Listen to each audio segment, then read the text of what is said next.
Bonjour, alors on se retrouve pour la vidéo mensuelle mon maquillage du mois. Donc comme prévu, j'en ai pas fait au mois d'août. Je suis restée en juillet-août avec mon panier de l'été parce que je me suis moins maquillée que d'habitude en été. Donc ça c'était prévu. Et là du coup j'ai renouvelé un petit peu mon panier.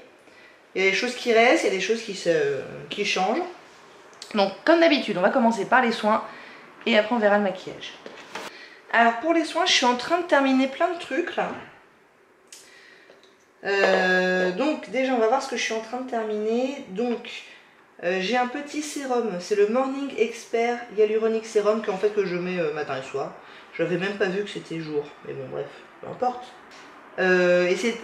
J'en suis pas forcément très fan parce qu'il est très liquide, donc il n'est pas hyper facile à appliquer. Et en termes d'effet, bon, voilà. C'est comme tous les sérums, hein, ça se voit au long cours, hein, pas dans le mois. Mais bon, c'est de la marque This Works et pour le coup celui-là a priori c'est pas un qui serait sur ma liste de choses à racheter.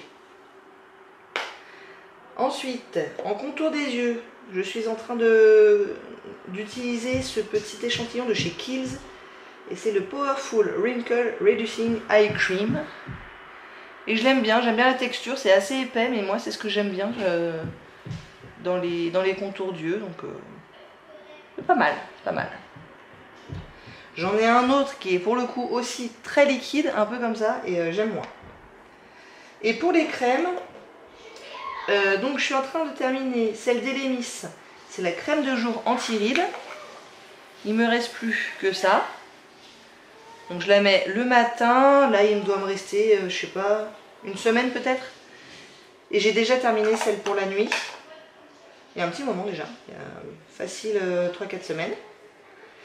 Et du coup, celle de la nuit, je l'ai remplacée par ce truc-là que j'avais récupéré de quelqu'un qui était déjà entamé. Et je sais pas à quel point c'était vieux, donc du coup, je me suis dit qu'il fallait que je l'utilise quand même relativement rapidement. C'est le Toleriane Ultra de La Roche-Posay. Et donc là, je sais pas si vous allez le voir, mais on est sur la fin, quoi. Alors, à combien il me reste de jours d'utilisation, c'est quand même difficile à dire. Mais j'ai un peu l'impression que je vais les terminer plus ou moins en même temps. J'espère en tout cas. Puisque après, je me suis sorti toute une routine avant. Que j'ai accumulée au fur et à mesure des box et des calendriers de l'Avent beauté. Et je me suis rendu compte que finalement j'avais une routine complète. Donc autant utiliser tout en même temps. Donc j'ai le Pro Radiance Yeux Éclat Touche Finale. Il y en a 10 ml. Je pense que c'est ce que je terminerai en premier. Donc ça sera matin et soir. En plus, donc c'est clair que je le terminerai en premier. Et après, j'ai un sérum du matin, un sérum du soir, une crème de jour, une crème de nuit. Donc, les petits, là, c'est les sérums. Ils font quand même 30 ml chacun, il y en a deux, donc voilà. Ça, vous allez le voir pendant quelques mois. Hein. Clairement, je table sur du bien... genre 6 mois, un truc comme ça, je pense. Alors, celui-là, c'est celui de jour. C'est le sérum retexturant et antioxydant 8 heures à l'acide hyaluronique.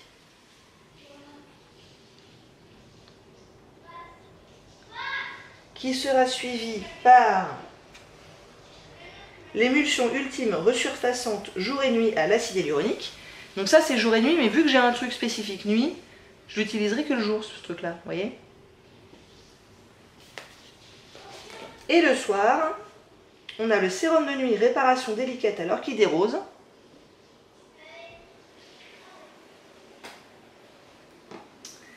Et le traitement de nuit hydratation intense. Sachant que les deux crèmes font 50 ml chacune, donc j'ai quand même 100 ml de crème à passer là. Et 60 ml de sérum. Le seul truc, c'est que comme vous pouvez le constater, c'est ça. Ils font pas beaucoup d'efforts en termes de packaging. Tout est exactement identique. Donc ça va que les formats sont pas tout à fait les mêmes. Mais à chaque fois, je pense que je vais devoir regarder exactement si c'est le jour, la nuit, tout ça. Mais bon, voilà ce qui va m'accompagner sur les prochains mois. Alors, en ce qui concerne le maquillage, j'ai gardé les bases qui sont entamées. À savoir, j'ai toujours mon SPF 50 de Mimitica qui malheureusement n'est pas encore terminé pour la simple et bonne raison qu'on a eu un été pourri et que donc j'ai eu moins besoin de crème solaire que d'habitude. Il me reste encore ça. Je suis censée le terminer pendant l'été, à savoir avant le 20 septembre. C'est mal barré. C'est mal barré. Et ensuite j'ai deux petits primers. Celui-là j'avais hâte de l'essayer, ça faisait un moment qu'il traînait dans mes placards et en fait je suis pas forcément éblouie. C'est le Too Faced Prime Dead Peachy. C'est le Cooling Matte Skin Perfecting Primer, qui est censé donc être un petit peu rafraîchissant et matifiant. Matifiant plutôt oui, en tout cas en tout début d'application. Rafraîchissant non, mais je m'en fiche un peu. Et est-ce que ça aide à prolonger mon make-up? Peut-être un petit peu quand même. Donc ça normalement ça devrait se terminer durant le mois de septembre parce qu'il est déjà tout petit et à moitié utilisé. Et sinon j'ai aussi ça qui est tout petit et plus qu'à moitié utilisé. C'est le Balance Me Instant Lift Primer, base liftante instantanée, 99% naturel. Qui est un petit peu collant. Alors oui je sais c'est un peu le principe d'une base. Mais je suis pas forcément hyper fan du côté collant.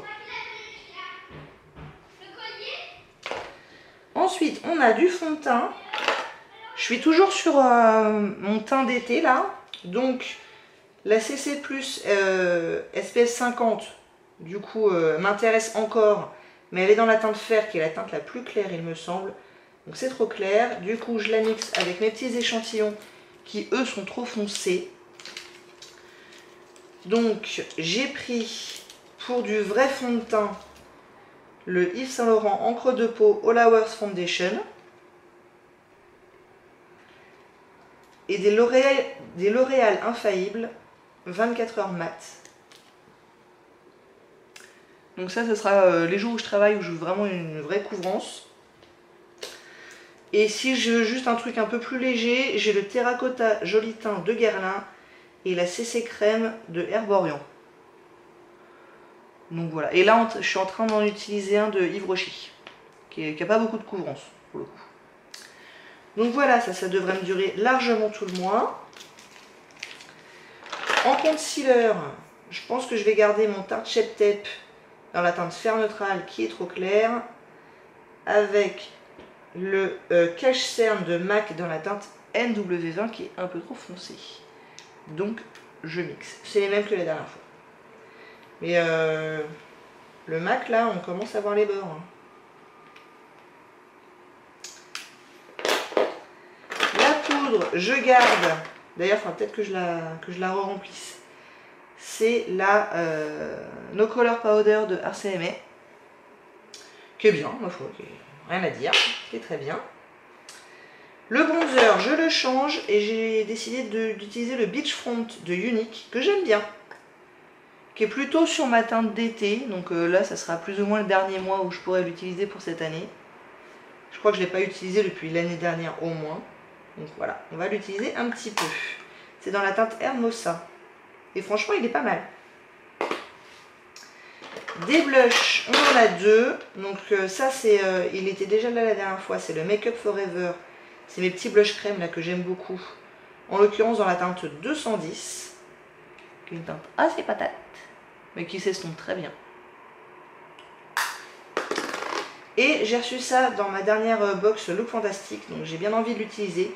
C'est un mini blush de chez Ciate London dans la teinte Matchmaker, qui se présente comme ça. Il est tout mignon, il est adorable. Il est un peu irisé. En highlighter, j'en utilise pas beaucoup avec le masque, hein. Mais là je vais garder celui de chez Becca, c'est le C-Pop, parce que pareil, je pense que dans un mois il deviendra trop foncé, donc je vais encore l'utiliser, je sais pas, peut-être 2-3 fois dans le mois. Et puis après je le rangerai, jusqu'à l'année prochaine où peut-être qu'on n'aura plus les masques et que je pourrai l'utiliser beaucoup plus. On passe au maquillage des yeux, donc la base j'ai envie de garder la même, je sais, je le renouvelle pas beaucoup, mais je l'aime vraiment beaucoup. C'est la MAC Pen Pot dans la teinte Penterly. Et ben, je l'aime beaucoup. Donc j'ai pas envie d'utiliser autre chose là, j'avouerai. La couleur elle est bien pour moi, là il est encore très crémeux, c'est très agréable à utiliser et il fait le job. Ensuite pour les yeux toujours, j'ai toujours mes 3 petits trucs là qui sont dans mon projet 10 fois et c'est tout. Le crayon de Lord & Berry en teinte or, dans doré. Le Glitter & Glow de Stila dans la teinte Kitten. Vous savez, c'est ces petits machins là, vous connaissez j'imagine.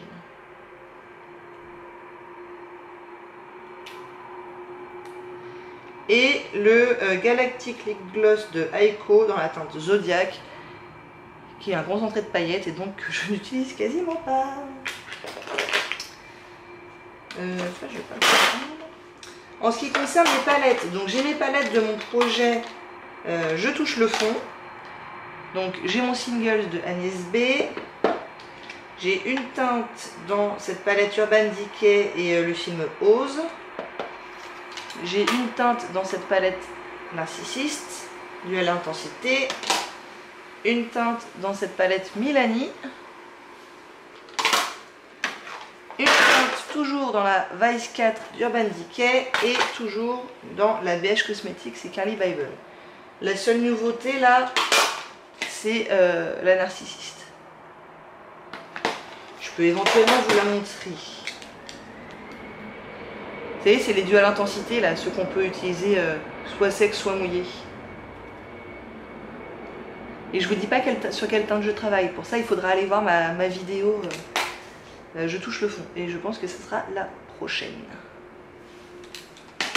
Et tous les mois, je me prends une palette sur laquelle j'ai pas d'objectif particulier, juste histoire de tourner et de profiter un peu plus de ma collection. Et du coup, là, ce mois-ci, j'ai eu envie d'utiliser la Tartelette in Bloom de Tarte. Essentiellement pour ces mats. Parce que j'ai pas mal d'irisés dans mes projets. Et là, c'est essentiellement mat. Je me vois bien utiliser celle-là, celle-là, celle-là, celle-là, celle-là. Voilà. Et pour les lèvres, ah non, pour les yeux, j'ai encore ça là, vous savez, c'est mon crayon beige de chez Colourpop que je mets dans la muqueuse, que j'aime bien, dans la teinte Honeydew. Et pour les lèvres, bah, vu que je vais reprendre le masque encore plus que cet été, je me suis sorti un gloss et je pense que c'est essentiellement celui-là que je mettrai. C'est un vieux truc de chez Urban Decay que j'avais eu en cadeau avec la Naked, la palette. C'est vieux, hein. Parce que je crois que la Naked, ça doit être la première palette que je me suis achetée quand je me suis vraiment intéressée au maquillage. Bref, et ils mettaient ça en cadeau à l'intérieur. Et je me dis qu'il est temps que je m'en occupe. Il est joli, mais il est mentholé. Je suis pas très fan du menthol. Mais bon. Donc, on aura ça. On a toujours mon rouge à infusion de chez Sephora qui est dans mon projet 10 fois et c'est tout. Et du coup, à cause du masque, quand je voudrais de la couleur sur les lèvres, je pense que j'aurais plutôt besoin d'un liquid lipstick. Et du coup, je me suis sorti ces 3 miniatures là, qui malgré leur apparence, ne sont pas de la même marque. On croirait, hein. Ces deux-là, ils sont de chez Douce et celle-là, elle est de chez Tarte. Donc on a la Douce Luscious Lip Stain dans la teinte Holiday Getaway.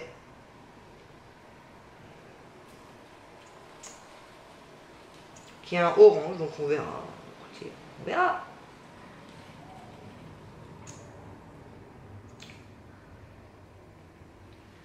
On a un autre Luscious Lip Stain de Douce dans la teinte Steaming Red, 606, et là c'est le 619. Et on a le Tarteist Lip Paint dans la teinte Birthday Suit, qui est plus dans les mauves. Là comme ça je suis plus attirée par ces deux-là. Mais bon, je me suis dit, sur un coup de folie, je pourrais peut-être utiliser celui-là. Voilà, vous savez tout sur le maquillage et les soins que je vais utiliser au mois de septembre. C'est pas encore très axé automne, je pense qu'au mois d'octobre je partirai plus sur un peu des roses, des rouges, des trucs comme ça peut-être. On verra. J'espère que ça vous a plu, sinon n'hésitez pas à commenter, à liker et à vous abonner. Et je vous dis à très bientôt. Au revoir.